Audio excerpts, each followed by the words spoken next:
മുഖ്യമന്ത്രി രാജിവെക്കണമെന്നാവശ്യപ്പെട്ട് യൂത്ത് കോൺഗ്രസ് നടത്തിയ മാർച്ചിൽ വ്യാപക സംഘർഷം. സെക്രട്ടേറിയറ്റിലേക്ക് നടന്ന മാർച്ചിൽ യൂത്ത് കോൺഗ്രസ് വൈസ് പ്രസിഡന്റ് അബിൻ വർക്കിക്ക് പരിക്കേറ്റു. കോട്ടയത്തും പത്തനംതിട്ടയിലും തൃശൂരും മാർച്ചിൽ സംഘർഷമുണ്ടായി. പോലീസുകാർ ക്രൂരമായാണ് സമരക്കാരെ നേരിട്ടതെന്ന് പ്രതിപക്ഷ നേതാവ് വി.ഡി. സതീശൻ കുറ്റപ്പെടുത്തി.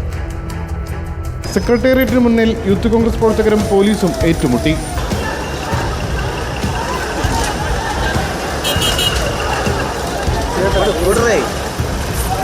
ഏഴ് തവണ യൂത്ത് കോൺഗ്രസ് പ്രവർത്തകർക്ക് നേരെ പോലീസ് ജലപീരങ്കി പ്രയോഗിച്ചു.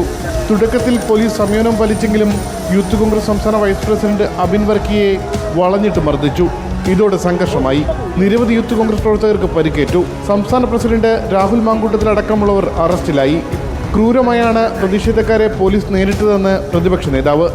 മാഫിയകളുടെ സംരക്ഷകനായി മാറിയിരിക്കുന്ന കേരളത്തിലെ മുഖ്യമന്ത്രി പിണറായി വിജയൻ രാജിവെക്കണമെന്ന് ആവശ്യപ്പെട്ടുകൊണ്ട് മാർച്ച് നടത്തിയ യൂത്ത് കോൺഗ്രസ് നേതാക്കളെയും പ്രവർത്തകരെയും ക്രൂരമായിട്ടാണ് പോലീസ് മർദ്ദിച്ചിരിക്കുന്നത്.